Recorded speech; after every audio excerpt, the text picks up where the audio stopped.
नमस्कार मैत्रिणींनो, अन्नपूर्णा किचनमध्ये तुमचे खूप खूप स्वागत। मैत्रिणींनो, आज आपण आंबट गोड तिखट अशी चिंचेची चटणी बनवणार आहोत, चिंचेचा कोळ बनवणार आहोत। तर त्यासाठी या वाटीने 1 वाटी मी चिंचा घेतलेल्या होत्या आणि यामध्ये 2 वाट्या गरम पाणी घालून अर्धा तास असे भिजवत ठेवलेले होते। तर या ठिकाणी तुम्ही बघू शकता ही चिंच अगदी छान अशी भिजून झालेली आहे आणि त्याचा जो पल्प आहे तो हाताने असा कुस्करून बाजूला काढलेला आहे। आता हा जो पल्प आहे तो पल्प आपण चाळणीने चाळून घ्यायचा आहे,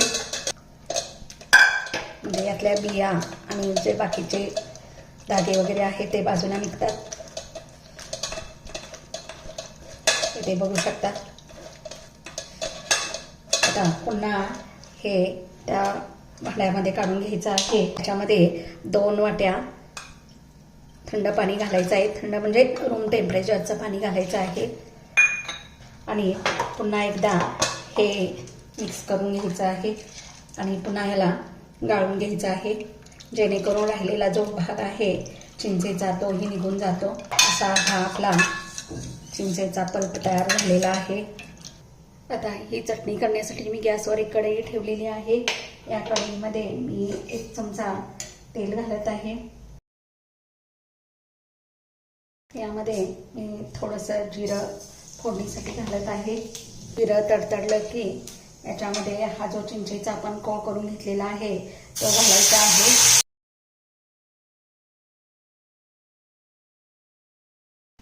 यामध्ये मी 1 चमचा काश्मीरी लाल मिर्च पावडर घालत आहे,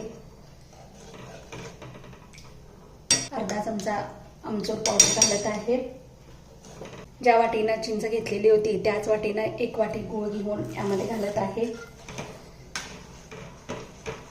त्याच्यामध्ये चवीनुसार मीठ घालत आहे। यामध्ये थोडी धना जिरा पावडर घालत आहे आणि हे मिश्रण घट्ट होईपर्यंत या ठिकाणी मी परतून घेणार आहे।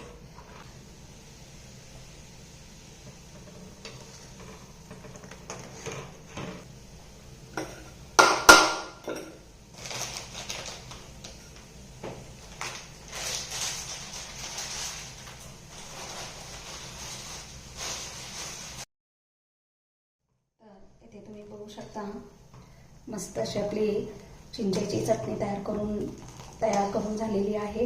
एकदम या पद्धतीची अशी दाटसर ठेवायची आहे, अशी त्याची कन्सिस्टन्सी झाली पाहिजे आणि याला थंड झाल्यानंतर एकदम हवाबंद डब्यामध्ये भरून ठेवायची आहे, म्हणजे अगदी वर्षभर ही चटणी अशीच राहू शकते।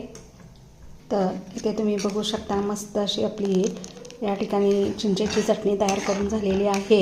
तुम्ही ही अशी एकदम चटपटीत अशी चिंचेची चटणी करून पहा आणि माझी ही रेसिपी तुम्हाला आवडली असेल तर माझ्या चॅनलला लाईक आणि सबस्क्राईब करायला विसरू नका।